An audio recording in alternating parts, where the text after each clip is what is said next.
In 3, 2, 1. What?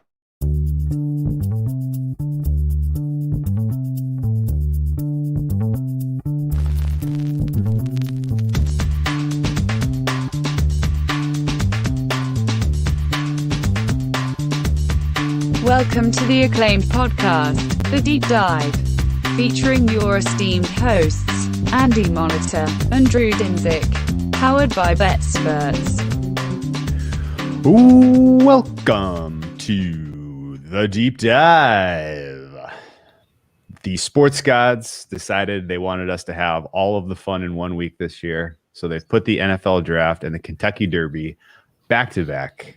And so we are here doing our double duty because we are horse racing enthusiasts. Well, we're gambling enthusiasts. Let's be honest. We care about this stuff more than your average Joe, which means Derby, first Saturday in May, Derby weekend is an absolute appointment viewing, appointment betting opportunity for us as hardcore sports bettors. And to help us navigate the field, second time on the deep dive, did just an absolutely nails podcast with us last year, which Andy, we should reshare that this week just because there was a lot of good evergreen kind of content in that. I think we have a couple of good horse ones we're gonna have to reshare, and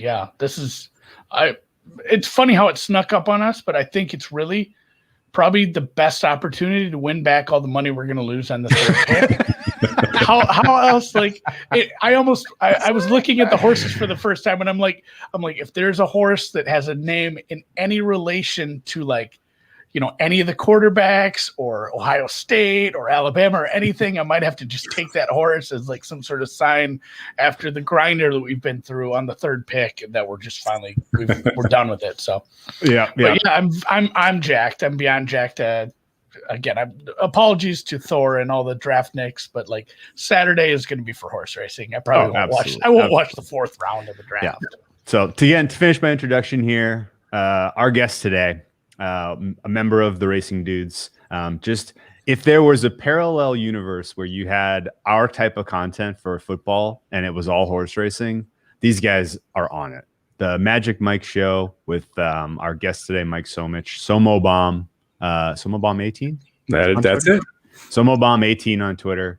Absolutely spectacular content. They will get you caught up with lightning speed to everything you need to know about these horses, current form, how they stack up in these races, how pace and just general pace thesis is going to translate to winning in some of these key races this weekend. We are going to have massive handle. This is an exciting weekend of racing. And so without further ado, welcome back to the Deep Dive, Mr. Mike Somich.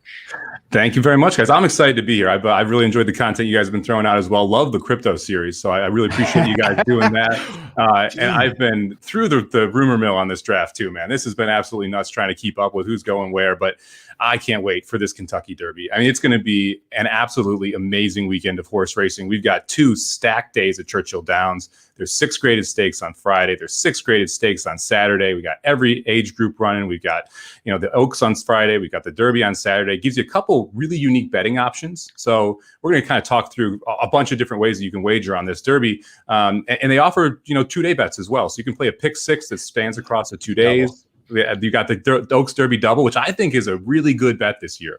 I know we're going to talk a little bit about Essential Quality and kind of some of the stuff that's going on with him. And we'll get into the Oaks Derby double when we talk about that, because I think there's some value there instead of hammering just Essential Quality in the Derby, if that is the horse that you like. We often do this at the end of the podcast, but I feel like just anybody stepping into this that wants to get real deeper, because we're doing this on a Tuesday afternoon. There's a few more, we got a few days. The Oaks is until Friday, the Derby not till Saturday. Why don't you talk about what else you're doing with your stuff, your podcast, any media you're doing this week, in case anybody wants to catch any of your stuff? Because I'm sure this is not the last thing you're going to do before the Derby. What have you got on tap for the rest of the week for people that really want to get deep into this? Well, I don't think we have enough time to go through everything. I'm making the rounds. Yeah, hit the highlights. We did a podcast yesterday. We talked about previewing the Oaks. Obviously, I'm on here. We're recording later today for Bet US to talk about the draw for them there. And then we've got a podcast on Thursday that we're doing, which is specifically covering the late pick 4 on Saturday. So that's the Kentucky Derby pick 4. So check out the Magic Mike show. You can everywhere you can find podcasts, and you can also just follow me, Samabam18 on Twitter. We always post it up there. So that's coming out on Thursday. We're planning on trying to do a live feed on Friday during the races, as well as a live feed afterward, recapping the races. And then we've got a live feed on Saturday doing the races. I'll be on ABR on Saturday, and we're recapping on Saturday. So yeah, it's a busy couple days. On top of that, we're putting out a guide. So if you're interested in seeing the picks, there's a top 4 consensus from everyone over at Racing Dudes. And then I have a product called the Sama Bombs, and that'll be out Friday and Saturday with all of my wagers for the multi-race bets. I love it. And that's really where the fun spirit comes in, because if you have been around horse racing for more than a year or two, you learn a couple of things off the top pretty quickly. Number one, this is a very, very different market than your typical sports betting market. You have an enormous incentive, really, just based on where the money flows. This is a pari-mutuel pool. You're pooling all this money. Everybody's betting across all of these different markets. It all gets pooled together, and we divvy up the prizes at the end of the day. And for those reasons, you can get some certain betting angles, like a pick 4. And for anyone who's never heard of that before, that's basically if you pick 4 races in a row, winners in 4 straight races. It's not unlike your common parlay, except instead of parlaying minus 200 favorites, you're parlaying an 8-1, a 9-1, and a 3-1, and a 12-1. And you don't need you don't need a calculator to know that's a big number at the end of the day. And so, you're incentivized to do, kind of small stakes, but, lots of different options to try to, cover some of the wild outcomes that are going to happen from this. And that's really the fun and entertaining way to play all this stuff, in my opinion.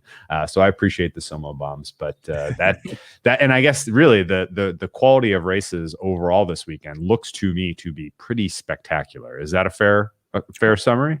Oh yeah, I mean it's you've got stacked fields. The weather's supposed to be good. You've got quality turf races with big fields, which often can produce prices. You obviously have 20 going in the Derby. You've got 14 going in the Oaks. Your Derby favorite is probably going to be sub 2-1, but it's a weaker favorite. And your second choice is going to be 6 or 7-1. And after that, you're looking at 10, 15-1, 20-1. I got a 50-1 morning line horse that I think's got a shot. So you can have. We're gonna get there. Don't spoil it. You're not the only one that I've heard hot on this horse, but don't spoil it. There's a lot of different directions that you can go there, and like you said, I mean, the pick 4s and the pick 5s, those are where I love to try and make my money, man. Like, you put together a ticket that costs you $60, $90, $120. And that thing can return 15,000. I mean, I was alive to about 16 grand in pick 4s on Tis the Law last year, and I had less than $200 into it. So it hurt a little bit when we ran second, but Tis the Law was 6-5. So there was a way to even use the favorite there and end up trying to get some big time payouts. And that's what this is all about. And the stakes days are great because like horse racing, much like, sports, the better teams are more consistent. We're getting to play the better horses, which means you have more consistency, which means that there's not as much randomness that comes into this when you have these massive stakes days. Sometimes that can lean toward favorites, but often you can find those 1 or 2 logical long shots that can get you a big payout. Yeah. Just kind of I'm going to say a novice question, because a lot of my betting is done the day of the race, or if somebody feeds me a future way out, like I've bet some futures way out early. In fact, the law, we had Tis the Law 50-1 to Triple Crown last year. That hurt. That hurts. That hurt. Yeah. Thanks for bringing that one. Hurt. I forgot about that. Well, and also like how long we sat on that, longer than normally would. So. Yeah, right. But if I did go look. I'm trying to ignore the Mac Jones comment because that's cracking me up really hard right now. He says Mac Jones to show. Yeah. It's a great crossover, Patrick. But I want him to take Mac Jones behind the barn and put him out of his misery. He's going to put me out of my misery, apparently. Same. So anyway, I did log on. I looked at some fixed odds today. In fact, somebody was offering 2-way markets on, all the horses that were in the draw. Like if I were to go, I didn't check. Can I enter? My question is, can I put money in the pari-mutuel pool right now if I went out to like TVG or Twin Spires or whatever racing book you have at your book you're using? Like, is that open? When does that open, or are you stuck to bet fixed odds right now? Right now, you're stuck with fixed odds. The pari-mutuel pools generally will open a couple days early, so you'll start seeing betting on the Derby most likely on Thursday. And what you'll have to do is in whatever ADW you're using, there'll be something that just says Churchill Futures, and you can go to there, and that'll get you Saturday's races. They'll actually have the full card available for future betting to be able to bet into the pair mutual pools, but that probably won't be up until Thursday. They got to do the full post position draws for the entire card. That should be up tomorrow with morning line odds, but then they're not going to actually load it in until later in the week. Gotcha. Got it. Okay, that's why I didn't look too hard, but I didn't find it. So I'm glad I wasn't just dumb. Not missing anything. Don't worry. Yeah. Do you have any futures exposure on any of these guys? I do not. I am not a huge Derby futures guy for the simple reason that unless I get like a big time price, I'm looking for like 100 to 1, those type of numbers. The odds of the horses getting in the gate drastically reduces the value in future tickets to me. And even if you look like this last week, we've had 7 horses defect from the Kentucky Derby. Wow. And so it's hard enough to get in the gate, let alone win the race. So unless I'm really high on a horse early, like I got Justify in pretty good. I was at 75 to 1 on Justify. I got him right after he broke the maiden. Wow. But like, there's a couple cases like that where I'm like, look, this horse is a monster. I think if he gets to the gate, he wins. But this year I didn't see any horse that I thought was that great. Life is Good, I think, was the best 3-year-old in this class. Life is Good got hurt after his second race and was sub 10 to 1 in the futures pools. And I'm never betting anything sub 10 to 1 in a future pool with horses 3 months out. It's not going to end well for you. Like maybe you get one, but long term, that's going to go poorly. Wow. Can you kind of give a real quick summary on what makes the Derby special in general? I mean, first off, it's nationally celebrated. So it's the highest handling race across the board. I mean, we set records in 2019. There was $41 million bet into the win pool. That day handled over $200 million for that. Yeah, $41 million in win. Just win in just one race. Only race that you're going to see with 20 horses. I mean, so that alone makes it special and unique.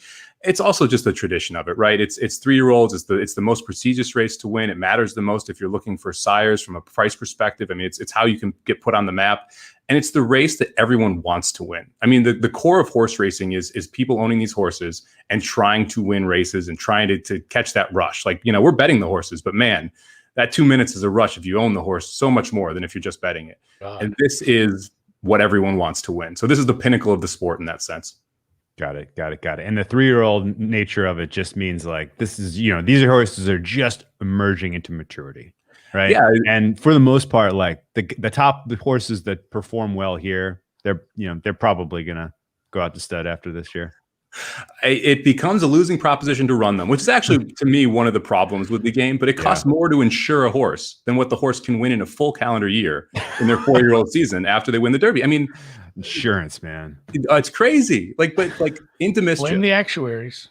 Into Mischief stands for $225,000 every time. So every time Into Mischief impregnates another horse and that horse has a baby, the people who own Into Mischief get $225,000. He goes 3 times a day. You do the math, how much that horse is worth. Yeah. Okay. I can't remember what it was called. There was a podcast series, a short one ESPN did like last summer, where they kind of get into some of the breeding stuff. And I mean, honestly, you got into some of the issues down at Santa Anita, but that was very interesting. They talked to some of the people that owned one of those. It's like, holy crap. You're sitting on top of a gold mine that's next to a diamond mine and, a factory that's pumping out Van Goghs. You're sitting there watching horses do it. And just, it's wild. But I mean, the amount of money you can make, it's a gamble for the people that are looking to get their horses bred too. Something I've been digging into, and I guess, as we start getting into, we'll get into the draw first, I think, but definitely thinking about this too. Something I looked at is all these horses have gotten here by, the points, the points they accrue. And I've listened to other people talk about different, differences of opinion. And I think it definitely is opinion. There's not a tried and true way to do this, but, some people feel better about, they won the Arkansas Derby. Oh, this horse won this Derby, or the stakes race at Turfway. And some people argue why is this race worth this many points? Should this race be worth that many points? Do you have a hierarchy that you build off of every year with that? Or are you is it so year by year that it's not just I think it is like the Louisiana Derby. It's been a long time since winning that has been success, bred to any success here. Yeah, great question, man. Yeah, it's similar to kind of like college football in a bowl season, where you have all the conferences that end up playing each other when you get to the bowls, and you got to kind of decide which conferences you're into for that year. It's the same idea with horse racing. There's 5 distinct tracks or to parts of the U.S. to kind of garner horses for this. So you've got the New York circuit with Aqueduct running prep races there. You've got the Florida circuit where you got Gulfstream Park running the Florida Derby, the Fountain of Youth. You have Arkansas and Kentucky where you have the Bluegrass and the Lexington. You've got the Arkansas Derby. You've got Louisiana, which runs the Louisiana Derby, and then you got California running the Santa Anita Derby and a handful of other preps. Most of the horses stay home unless they're trying to dodge someone who keeps beating them in one of those preps. Yeah. So you don't get that much cross-contamination between the different regions before the Derby. This year's kind of interesting. Hot Rod Charlie, who ran second in the Breeders' Cup Classic, was in California, decided to try and dodge Life is Good, who ends up getting hurt, so it didn't really matter, but went to Louisiana. And we got to see a California horse in Louisiana, ends up winning the Louisiana Derby over 3 other horses that ran there. So that gives you a hint that the California horses might be a little bit ahead of the Louisiana. Oh, so right? Don't look past the Pac-12 this year is what you're saying. I see how this goes. Like, that's a good analogy. I love it. I may or may not like some California horses. And the Florida circuit was really down. And then Known Agenda comes rolling in and just blows it out, which kind of confirms that the Florida circuit was down. Now you have to decide how good is that win from Known Agenda because it beat a weak Florida circuit. Did it impressively? But still, you got to decide how impressive that run was from that specific horse. So you are kind of forecasting. And as for like year over year consistency, it really depends from year to year. So you've got to be able to adjust on the fly. Generally, California horses have done well because Bob Baffert's won 3 of the last 6 Derbies. He's a California trainer, so you're going to see him have some success. But I would say it's a year over every year. You're kind of reassessing which region you think is the best. And this year, I would rank Florida the best, or I'm sorry, California the best. Louisiana would probably be second. Then probably Known Agenda down in Florida. Well, actually, the Lexington circuit did well too. But so the top 3 are definitely in my mind: California, that mid America pack, and then Louisiana. I love it, man. That's good. That is a great. Yeah, the college like Power 5 conference analogy is just perfect for that, isn't it? Where it really is. You do need to take a look at, and it does become tricky. It almost became like this year where it's like, oh, some of these teams didn't play non-conference schedules, and it got to be really weird trying to evaluate some of these teams. So, any of the especially well-known trainers or jockeys having a great 2021? Well, I mean, so Brad Cox has the favorite with Essential Quality. He's got another horse in there in Mandaloon, so he's having a pretty darn good year, and he's got the favorite in the Oaks as well. Todd Pletcher is back. He had a couple down years. I think he's got 5 in the gate this year, 4 or 5. So he's absolutely stacked in that sense. And he's the one with Known Agenda coming in from Florida, as well as a handful of others, and one of the ones that I'm going to probably talk about a little later at a big price. So the 2 of them are coming in hot. And then, I mean, look, Bob Baffert probably had the best 3-year-old that got hurt, and he's coming in here with Medina Spirit, who absolutely just drew spades, man, in that draw. Medina Spirit was the big winner this morning in that in the Derby draw. Oh, I love this. Okay, how about jockeys? Been pretty even. It's been pretty fair. I mean, look, Flavian Pratt generally rides very well, and so he's on Hot Rod Charlie this year, the 9 horse. Rosario, Saez, Mike Smith, kind of the usual suspects, right? John Velasquez, the guys that you've seen before, the ones you want to look at again here. Got it. Cox as a trainer has never won the Derby, right? This would be he is not. No. He did have a huge run with Monomoy Girl last year to win the Oaks, so he's looking 2 years back. Right. 2 years back to win the Oaks. So yes. He won the Oaks again last year, so he's had a lot of luck on the Philly side, and we'll talk a little bit about his progression with Essential Quality a little later because people are comparing Essential Quality to Monomoy Girl and the way the 2 horses have progressed, and this is the 3rd start off the layoff for Essential Quality, just like Monomoy Girl's Oaks win was the 3rd start off the layoff as well. So people are drawing parallels. Interesting. Because I couldn't really put the pieces together as to why Essential Quality was this overwhelming favorite. Like, I get it after seeing the draw play out. That was a good, at least I think that was a good, outcome for the favorite. But as I guess when you sit down and watch the draw, what are a couple of the key aspects you're thinking about as you're evaluating on the fly? Well, for me, the draw was huge this year. Sometimes, like last year, Tizelaw was going to be the favorite. Tizelaw was the best horse and could overcome almost any post position if he ran to his best game, right? The last couple of years, we've had horses like that. This year, look, any horse could be upgraded or downgraded based off this draw because there is not a superstar in here. Yeah, Essential Quality is 5 for 5. There's no red flags with Essential Quality, but Essential Quality also has even numbers with 4 or 5 other horses in this field. So it's not like Essential Quality lays over everybody and can just, draw the 1 or the 20 post and be able to win easily. So for me, the big key going into this year, because you don't have a pure just speedball horse. Cattle River was in the Derby, but scratched out a couple days ago. Inside speed is a huge key, because it's the horse that can get to the first turn first is going to end up in the lead through that first quarter mile, then through the first half mile. And there were about 6 speed horses, and the inside speed drew the 8 post. And the 8 post is Medina Spirit. And Bob Baffert is going to send Medina Spirit with Velasquez aboard. The same combination that won the Derby with Authentic last year, going gate to wire. Wow. Okay.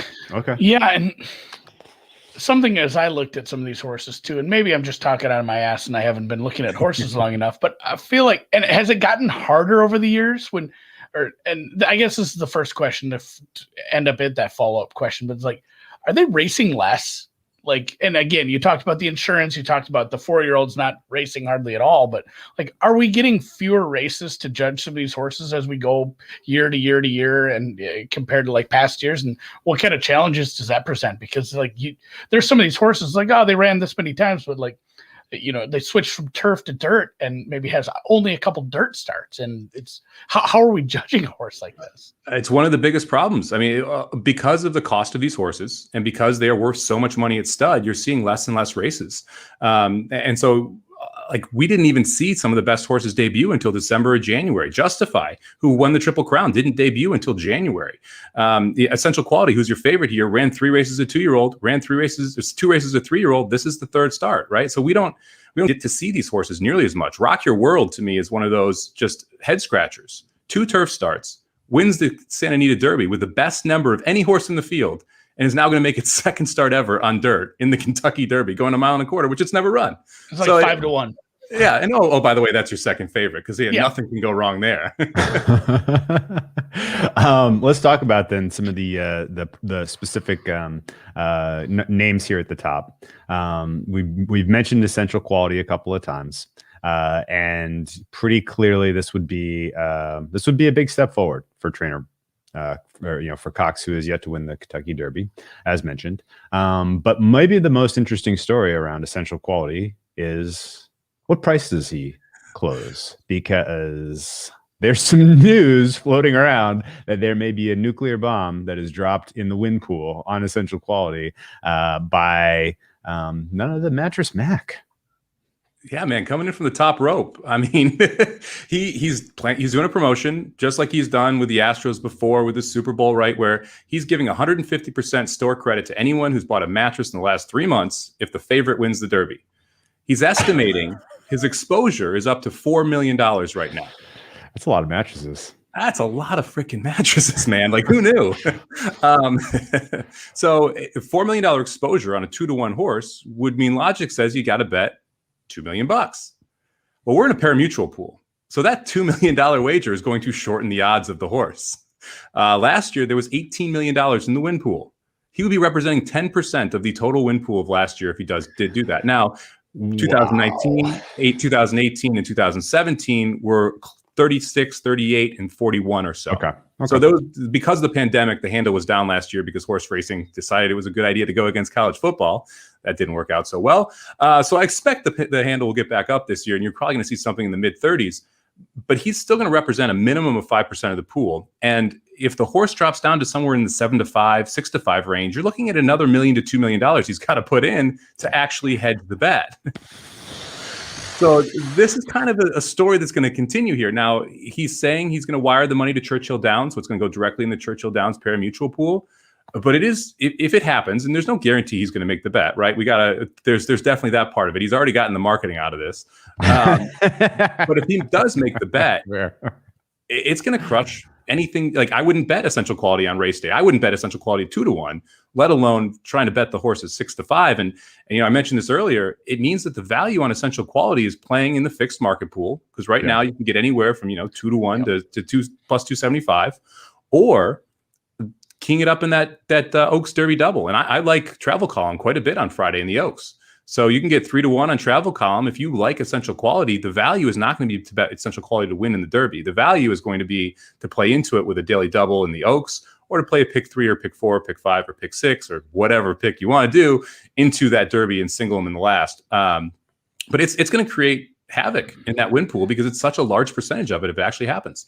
Have you heard if he has anyone? I know because when he does these promotions and, mattresses and furniture he sells, and then he bets on the Astros, he bets on the Tampa Bay Buccaneers. I know he had some people out in Vegas helping him to, the best plan of action. It was more than just the bet he made. He was getting some perks on the side for taking the numbers he took. Like, it was a big negotiation. Does he have someone helping him with it? Because this is not just sports betting. Hey, we're taking Tampa plus 3.5. This is like you said, you have to do some forward thinking math. You have to do some projecting what you think the pool will be, how much your wager will move the pool. Like, is he has to be bringing in some outside help on that. And like, how much do you think, do you think if he does, let's just say it's 3 million and it represents 10% of the pot there, does it close an even money favorite then? I mean, if you end up with that 18 million bet as last year, yeah, you're looking at even money with a $3 million bet, right? I mean, in a $40 million pool, there's a little more like equity in other horses there that you're not going to get hammered down as much. But, a $40 million pool in 2019, there was about 4.9 million bet and the horse went off at 4-1 as the favorite. If he's dropping 3 million and 4.9 was the favorite in a $40 million pool, it's staggering how much it's going to be. And on top of that, look, the general public that's going to go there, and Joe Public's betting $10 to win, $20 to win, $50 to win, they bet the favorite more than anyone else. And they don't know the difference in value between 2-1 and 9-5 and 8-5. They want the horse that's most likely to win because they like cashing tickets. So it's the price isn't going to force the general public and the people that aren't trying to make money off this to move away from essential quality. So you're going to have that public money still just rolling in, and then you're going to have this $3 million bet rolling in. What happens if he bets with 1 minute left? And no one knows it's going in there until that last second, because that would actually be the smart thing to do if you're him. Oh yeah, hell yeah, because it gives you a better idea of what the price is going to be. But man, it will imagine if a $3 million wager hits right before the gates break. The price change between when that horse walks in and walks out is going to be astronomical. And to answer your question, yeah, this is a completely different game. No one in Vegas has taken a $2 million fixed odds bet. Zero chance, right? Yeah, 0.0. No. And why would Churchill Downs do it? They get 15% takeout. They want them to bet. They win. This is massive win for horse racing in general. Yeah, everyone. Yeah, a pari-mutuel pool would be elated. It's not like the sports books when they say when there's a future and we're down to the final 4 teams or something, like, oh, we'd have a good win on this team and it'd be bad if this team win. It'd be like if the horses cross the finish line, we get 15%. Like, that's how it works. Yeah, exactly. And there's no way to mitigate risk on a $2 million fixed odds bet. You're not getting enough money in the other players.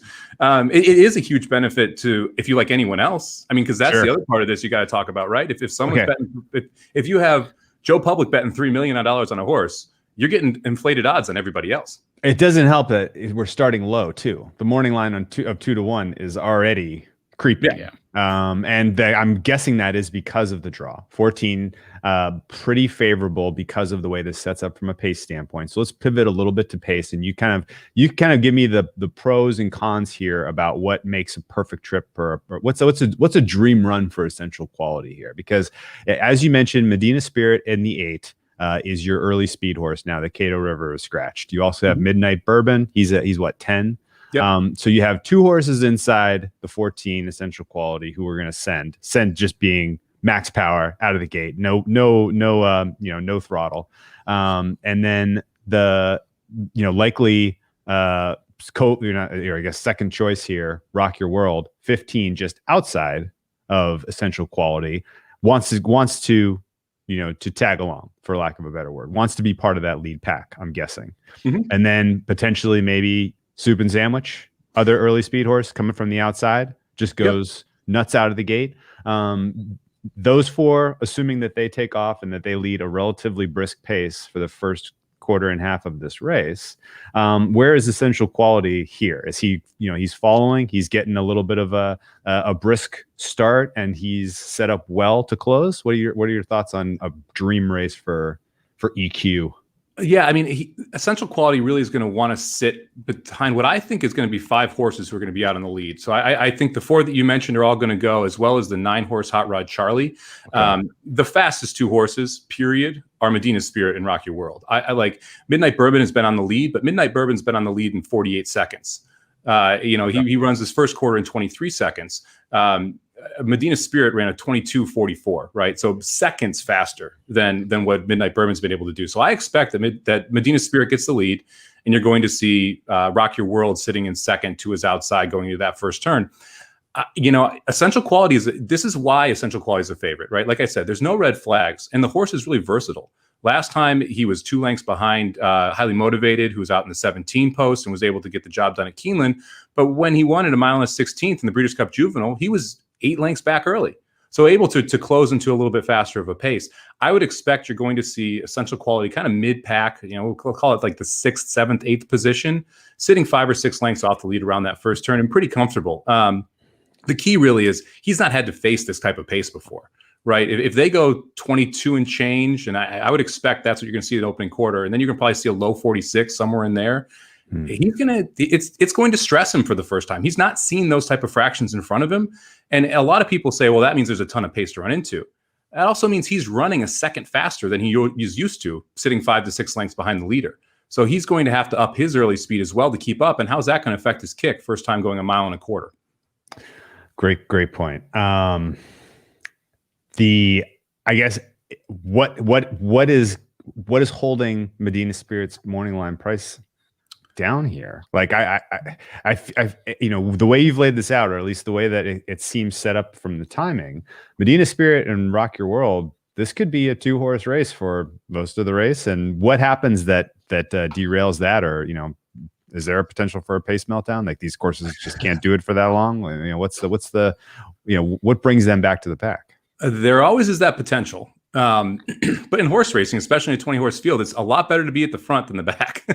You can't get in any trouble when you're in front of everybody else. You don't get blocked. You don't get bumped. You don't get a bad trip. You don't go wide.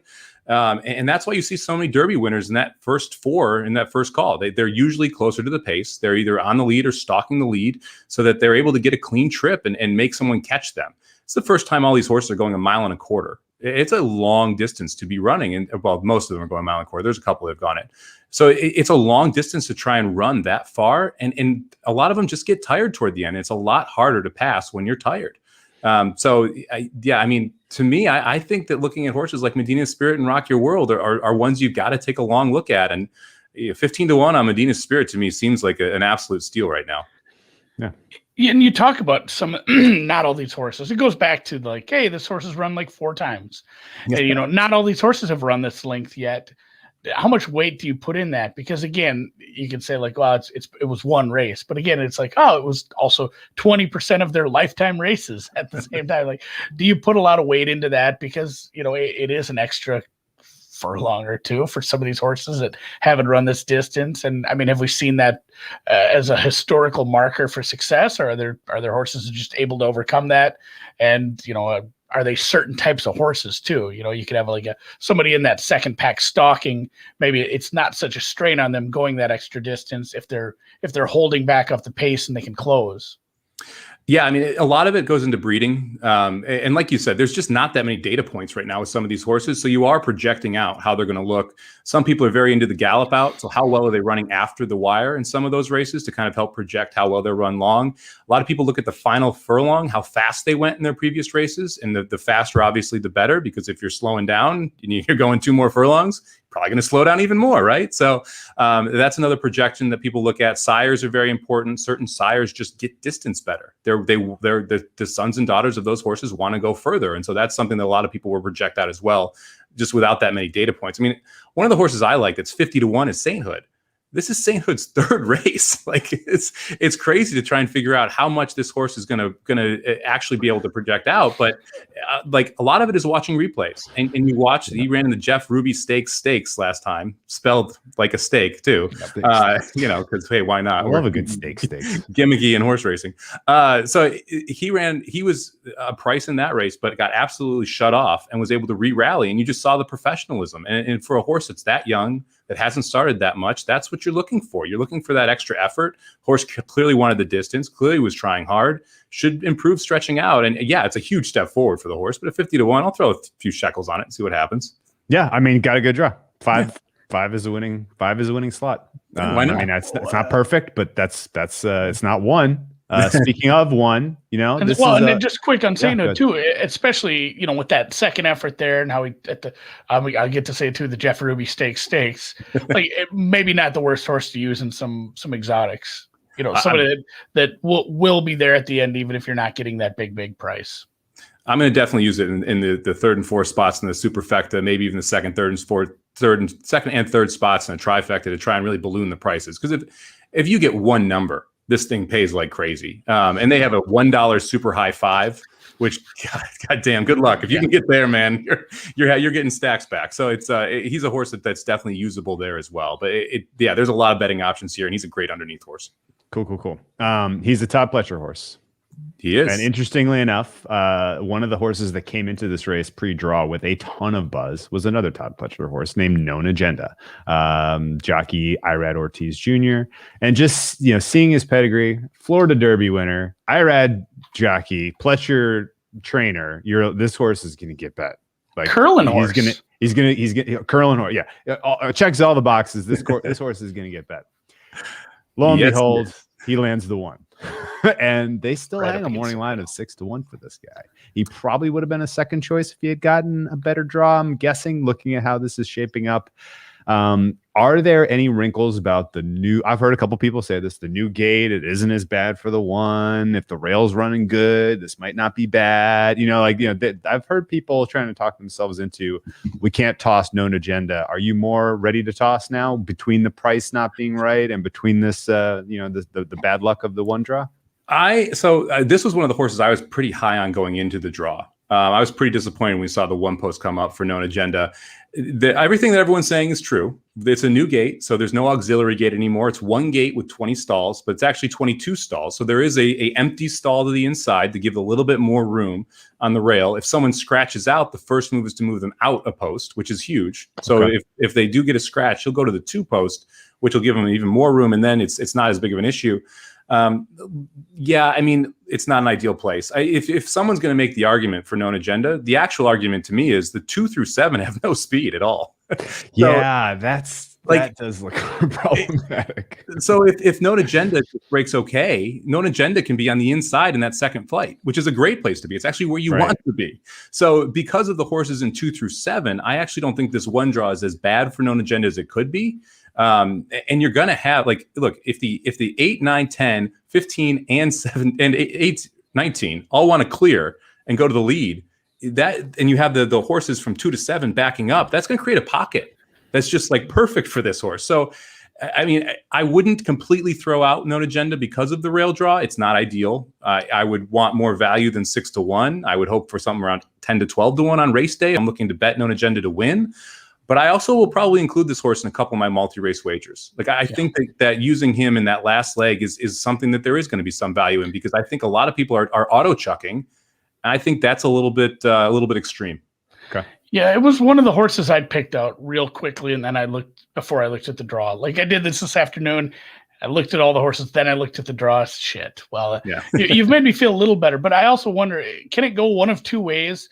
When you're sitting in that spot and the next 5-6 horses next to you are slower, it's either you break out and they're left behind you and you're in that second group, or you run with that group of slower horses and you're in the third group and you're dead from the start.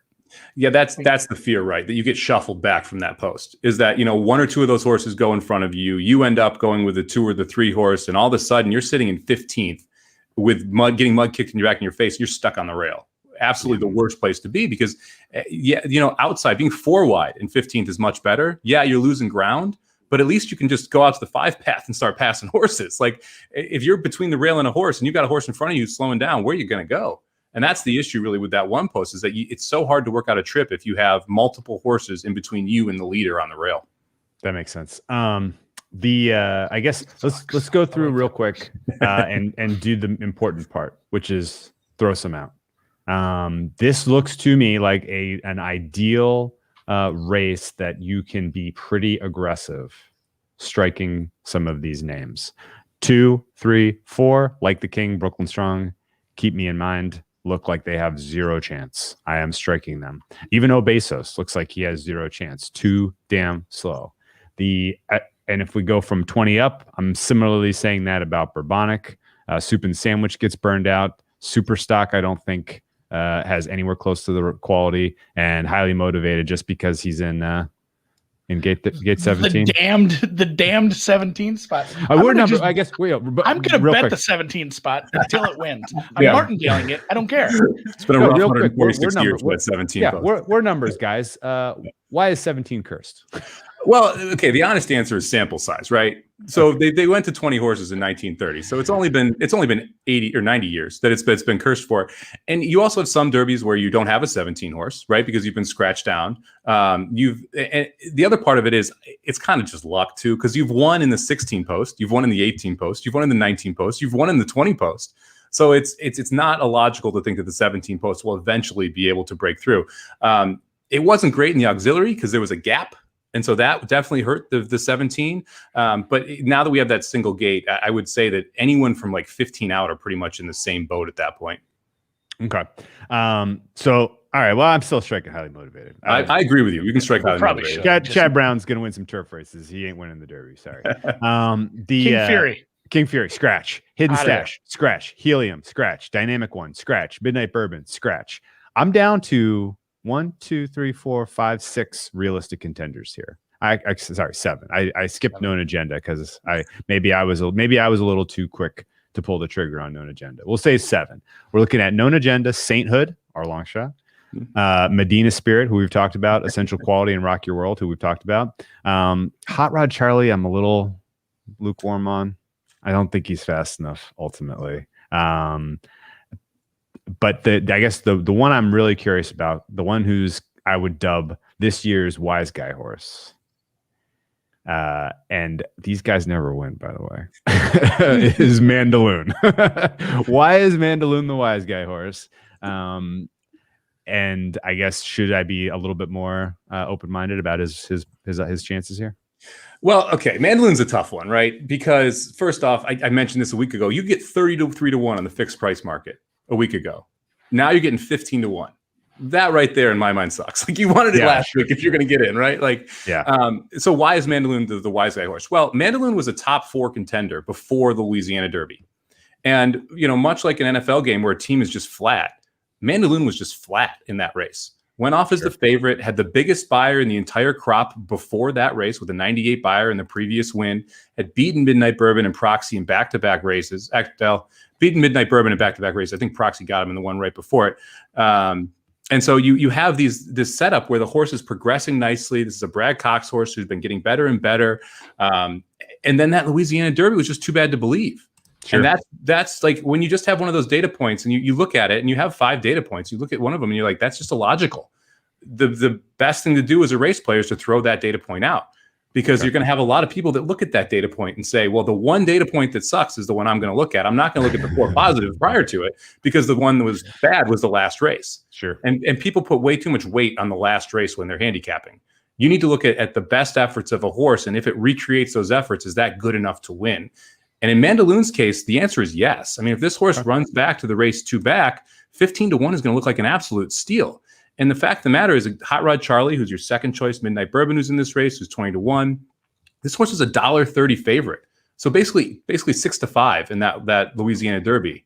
And so the betting market loved it. The futures market loved it. It was considered a top 4 horse. And because of one data point, it's now 33 to 1 and now 15 to 1 in the morning line. That's why you're getting so much action on this horse from the wise guys. Okay. Oh, it's just like the Patriots playing the Dolphins that one game every year, and they're favored by 15.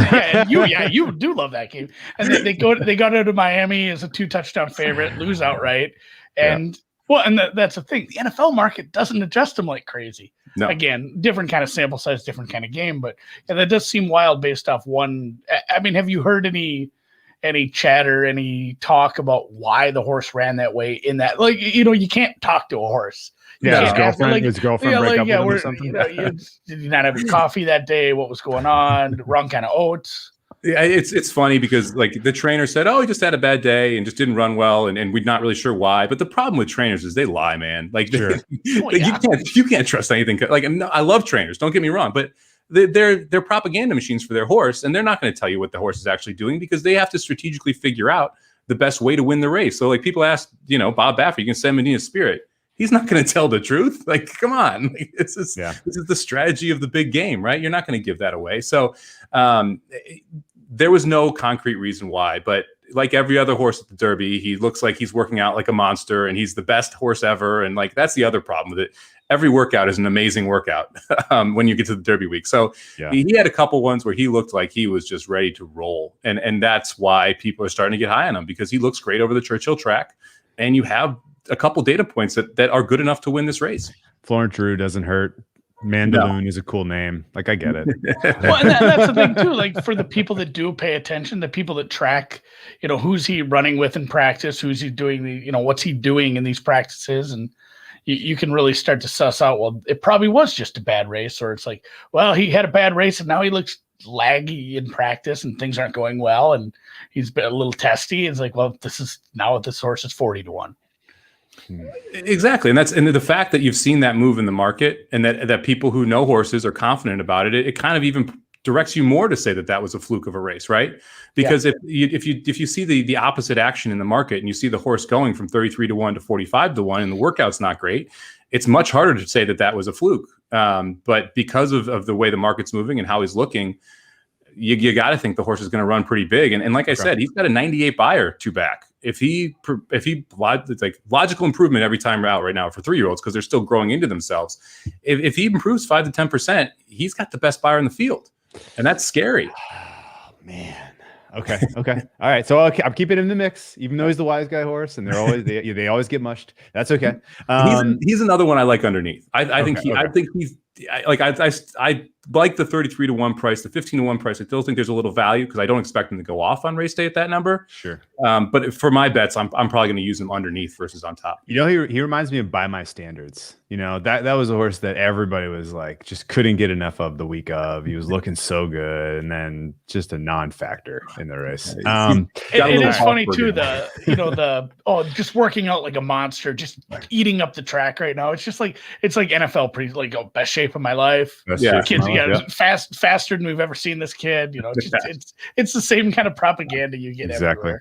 All right, so let's put Sainthood in his own box for right now, because you really want to use him a little bit differently, right? In how you're constructing your cards. But for kind of constructing a fair winner for the pick fours, I still can't go to bat with 6. We got to narrow this down some. You're right. Essential quality, he's got to go. The price is just not. It's not going to be right. It's going to be way too. What is it? Underlay or overlay? He's going to be underlay. Yeah, under the price. He's going to be under a fair price, right? Yeah. So let's toss essential quality, even though, for all the reasons mentioned, he's a reasonable favorite. Yes. Can we toss Rock Your World?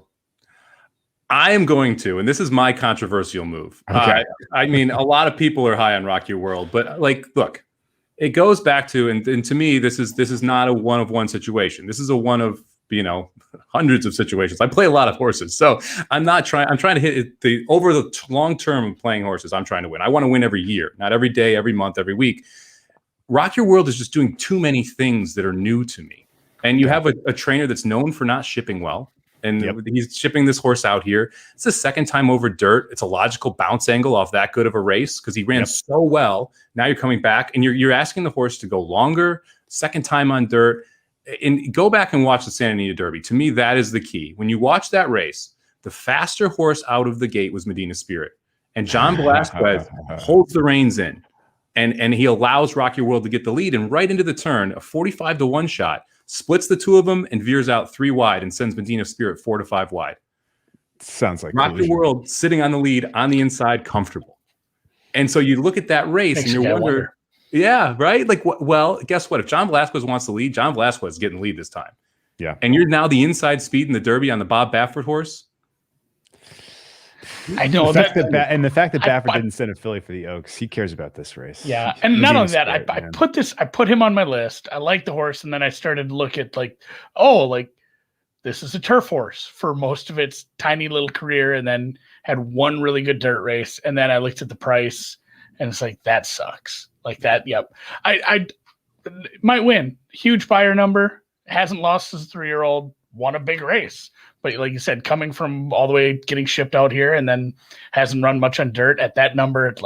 It's probably on my list of, it's going to get thrown in some exotics because it's, it has another run like that and some things get wild. You talked about what happened in that race. Like there's 20 damn horses. Like shit's going to happen in this race too. Things happen. So, a horse with that kind of number, I can't ignore, but yeah, I'm not excited about having a single ticket anymore. I'll tell you what I am getting excited about is Medina Spirit. Yeah, I didn't want to pick. I got to jack. My Derby pick right now is Medina Spirit. If you can't tell yet, I'm not going to. You sold us 15-1. I'm betting. Yeah, I'm betting. Yeah. Oh, you want me to go to war with a Bob Baffert horse at 15-1? Fine. I'll do it. Yeah, twisted my arm. You got it. I didn't even want to. When I started capping this, I didn't want to pick this horse. But then you start watching replays, and then you look at the post position draw. And the other problem with Rocky World in the 15 post is, let's say that the 8, 9, 10, and 15 all send. You're sitting 4 wide on that first turn. Yep. And then you're going 4 wide, and the horse you have to beat is sitting on the inside comfortable. I mean, it's not great. And then the price, and that the combination of those two just means that Rock Your World is one that I'm going to let beat me. And if it does, so be it. So I don't sound like an idiot. Medina or Medina? I believe it's Medina Spirit. Medina. So, Okay. I've been saying that. I'm sticking with it at this point. I was thinking about it too because of the golf course. Yeah. Right. Yeah. Exactly. But I'm going. It's a California thing. They don't. I'm care not gonna. Chicago. Yeah. I'm not gonna toss No Agenda. He's in the mix. I'm not gonna toss Hot Rod Charlie, although I kind of want to. I kind of think he's not good enough to win. Yeah. He and Midnight Bourbon are both of those horses where they're like Johnny Tryhard, man. They're both going to give their best effort, but man, they're not quite as good as everybody else. So yeah, I mean, honestly, the fact that this could be a relatively honest pace and that he's what's his running style? He's EP3. Like that doesn't match. That doesn't mesh well with the rest of this group. The problem with both of those horses especially is they're going to have to really push themselves to be where they want to be position-wise. True. So yes. And he's going to get to squished between Medina Spirit and Midnight Bourbon out of the gate. And so you either have to overexert yourself early to be in the position you want, or have to do something completely new and come from mid-pack. And in both of those cases, I don't want to bet a horse in a 20-horse field who has to do something different than what's gotten them there. Okay. Especially at like 8-1 right now. You know, if it drifted out, maybe a little bit, but yeah, and everything too is just number wise. Like you got to look at that price. There's some horses I fell in love with again, and it's like, oh, at that price, not so much. And again, it is wide open. There's a lot of horses in that. It felt like I can't remember this many horses in like the 6 to 12, 6 to 15 range. It felt like there's a heavy favorite, there's a second favorite, and then there's a couple and a big drop off. And you have these massive numbers. This is like the old school derbies. I mean, even the maximum security year in 2019, where the favorite went off at 4-1, and then you had a 9-2, and then there was one other horse under 10-1, right? I mean, those years are fun. This year's going to be fun, and I think we have a beatable favorite, which makes it even more fun to me. Yes. Yeah. You want so my finish, my predicted finish here. Tell me if I'm wrong. Okay. 8-5-1. That just gives us a beauty of a track. Do a super though. I mean, if you're gonna do it, do a super. 8-5-1-7. Okay, I can get with that. I can get behind that. I mean, if that comes in 8-5-1-7, I don't even know if I'll have to do a podcast on Monday. We'll put it that way. I mean, checking what time the yacht store opens. Yeah. What time does the yacht store open? Yeah. You don't know what time the yacht store opens? Man, you're poor. I think the yacht store is always open if you have enough money. That's the answer. Call the yacht owner. Yeah. Okay. Speaking of yacht store, real quick before we move to the couple quick thoughts on the Kentucky Oaks. You mentioned the Bitcoin podcast we've been doing. Yeah. And just in general, the handle for racing is down, weirdly, because it was one of the only things that was going on during COVID sports wise. I felt like that was like, oh my gosh, this could be the thing that saves racing. But no, instead there was, the biggest story last year was all negative stuff. Really, the last 2 years, all negative. And there's a little bit of momentum this year, but the damn draft is kind of taking some of the glory. That's fine. When does the pari-mutuel pool start accepting Bitcoin? That's the most important question, really, because honestly, there are a lot of people who are dying to gamble, and they're all doing it all with cryptocurrency right now. And we need to get this money into the pari-mutuel pool somehow. Who do we talk to? Who do I need to teach how to use Bitcoin? It's amazing, man. Like the horse racing has one general problem. There is no governing body, right? Sure. So all of these are corporations that run the tracks that are all out to make the most money for themselves. You got different rules in every state. There's like, and so you have to find a company that wants to be forward thinking. If you're going to do that, I would lean towards Stronach Group. They're the ones who kind of pushes the buttons a lot of times. They own 5 or 6 different tracks, including Gulfstream Park, Santa Anita Park, Golden Gate Fields, Laurel Park, Pimlico. So they're ones that you could see trying to make a move like that. But they don't take direct bets. And that's one of the biggest problems. You got to go through an ADW. So then you're looking at like TVG, or you're looking at Naira Bets, someone like that has to take Bitcoin. And they only can accept bets in certain states. And so it's just this laundry list of problems that horse racing lives in its archaic age in that sense, where they're not trying to be as creative as they should be. I mean, you give me a governing, if you let me be horse racing czar, I could make this product wonderful. And that's why like a lot of horse racing people love horse racing, because it's exhilarating. You have action every 30 minutes, and you can completely just turn the page from a loss. And at the same time, you feel like you're trying to solve a puzzle.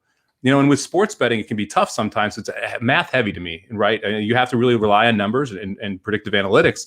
With horse racing, there's more nuance to it. You have to understand what the goal of the trainer is and the goal of the owner, what they're trying to strive for. Is this a prep race, or is this when the horse is going to be fully loaded? What about progression? Is this a logical time for the horse to take a step forward? You got to go through all of that. And it's more of a puzzle feature in that sense than it is just a kind of mathematical problem. Yeah, it seems like it might be a ways out. And honestly, like, with everything we've experienced in, just you can't use TVG in some states. You can't, some states we're going state by state with legalized betting. There's all kinds of restrictions. It just actually kind of blows my mind that I can bet on all the different tracks in the country and other countries. Truthfully, the fact that you can do that feels like a win, because it feels like with all the red tape and legislation and shit that keeps us down, it's surprising that I can go up to Canterbury and bet everything through that terminal. And God, I am jacked. The kids have brought that up already. We just and we didn't get to do as much stuff last summer. Like we asked them, what do you want to do this summer? Because we're going to do a lot more stuff. And that was like one of the top things they brought up, because they love going up to Canterbury.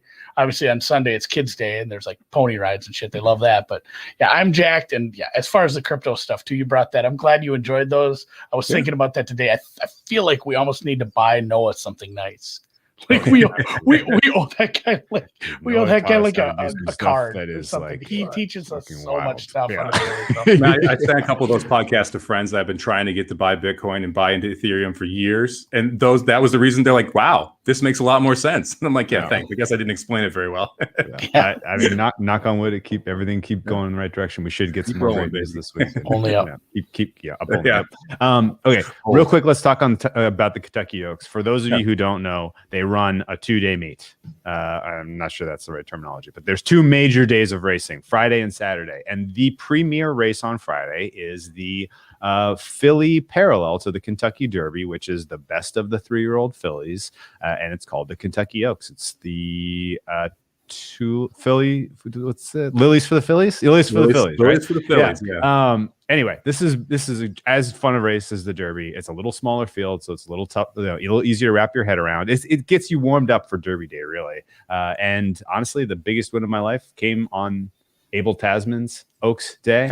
That was you hit the double. I had her singled at the end of a pick 4 that paid 500 to 1, and that race itself was so freaking exciting. She came from so far off the pace at the end there, and it was like, I was like, oh, I picked the knack, great. And I was like, wait, she breaks late. She's got a chance. Is she really gonna? No way. And then sure enough, she caught the whole field. It was an unbelievable race. And that just in general, it's a as fun to handicap, if not more, just because of the the small nature of the field.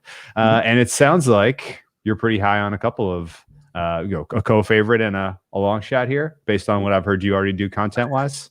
Travel Column is your first pick. I like me some Travel Column in this spot, man. We talked about Monomoy Girl. We talked about Brad Cox. He's shown that he is very, very good at specifically with the fillies. He's done a wonderful job with fillies. This race, the pattern that Travel Column is showing is excellent. Ran 3 races as a 2-year-old, improved in each start. Came back as a first start as a 3-year-old, ran a little bit worse than the last as a 2-year-old, but then saw a nice jump out in that second start. I expect a big time progression from Travel Column again. I think 3 to 1 is a great price on this horse. And I don't like a couple of the other favorites in here. Like I don't like Malathat. Well, Malathat's not bad, but I don't like Search Results at all, who's on the outside. Search Results is coming in from New York. The last two field Search Results faced were both 8-horse field or 6-horse fields, so smaller fields, heavy favorite, not much competition. Those are horses that I like to fade. I want horses that are a little more battle tested, that have been facing better horses. Shorter races too, right? Yep, shorter races as well. So I want horses that are on the same class level in this race, not taking steps up in class to jump into a grade 1 stakes like this. Chad Brown, you mentioned, wins a lot on the turf. He's yet to win a Derby, yet to win an Oaks. So I'm going to make him beat me here, especially at a shorter price. Your other favorite in this spot's Malathat. Look, Malathat hasn't really done anything wrong, but the Damsel, I think it was, at the Aqueduct, going 1 1/8 over a sloppy track, beat Milfoil, who's in this race on the outside. She's turned out not to be that good. A horse that that has every right to improve this time out, past the Champagne, who's sitting on the line at 15-1, just lost by a head last time out and absolutely stretched herself out. I think past the Champagne at 15-1 is much more interesting than Malathat at 5-2. I'd much rather take the bigger price. And since they're both probably going to improve in this start, why not take the bigger number there? I like it. Can I include Pauline's Pearl at 20-1 in some of my exactus? I like it. You are listening to the content, aren't you, man? Well, I like the one is very different in the Derby and the Oaks, obviously.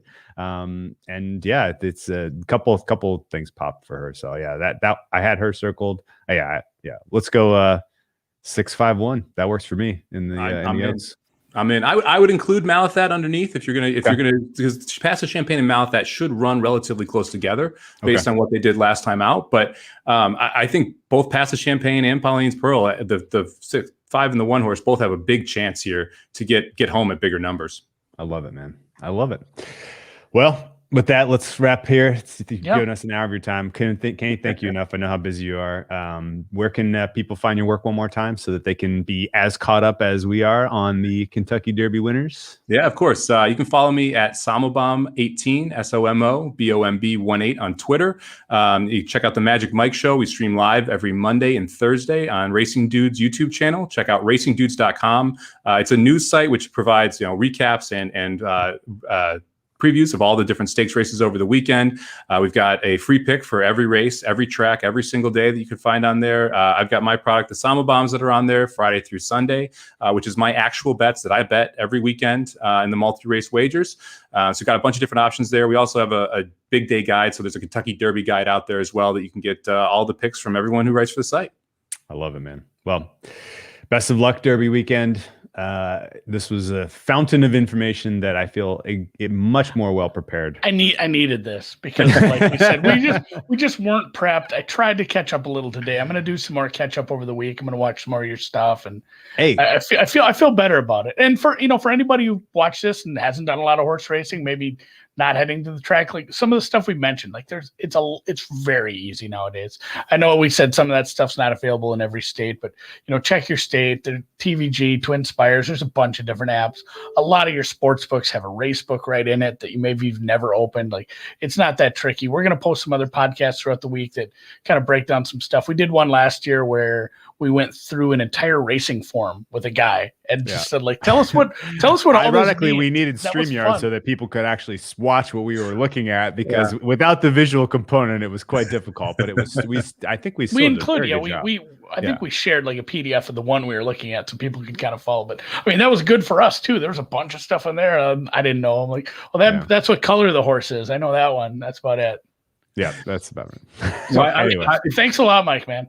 Yeah, of course. If you are learning, I would say Thursday is going to be a great podcast to check out, because we are going to give out exact late pick 4 tickets that we're both betting. So you're going to be able, and what we try and do on that Thursday show is talk about why we like a horse. So it's not just say we're going to give you a number. We're going to try and give you the full handicap so that you can try and figure out how we're getting to horses. And if we hit a long shot, you can say, oh, this is the reason they did. This is why they like the horse. So hopefully people can learn, and we can help the game grow and get more people involved.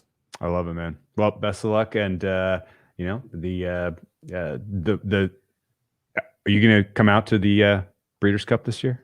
I will be at the Breeders' Cup. Yeah, man, the tournament scene. We'll have to get together. I think we're all going to be there. At some point, we got. Yeah, first off, yes, we're definitely getting together. All right. at some point we got to talk about the tournament seat in horse racing too. That has been like a huge movement that's happened over the last couple of years. You can play that in every state. I'm in the BCBC, which is a $10,000 entry, and the winner gets $300,000 plus whatever you keep from your prize money. It's an absolute blast to play, man. You can qualify for it online. That's how I've done it, and it's a lot of fun to get in those tournaments. I love it. Well, we'll check you then, and best of luck with the Derby weekend. Sounds good. Thanks for having me, guys. I appreciate it. Well, false start there. Double click the damn music. You did. You're doing just fine, Drew. Oh, thank you. Can't wait till we get this producer hired, man. Having to click the music and change the banners, like, what is this? Like, was this 1948? Oh, I was less excited when I got sprung on me, but now I'm jacked again. Like, I'm ready. You gotta start working on your man team horse parlay.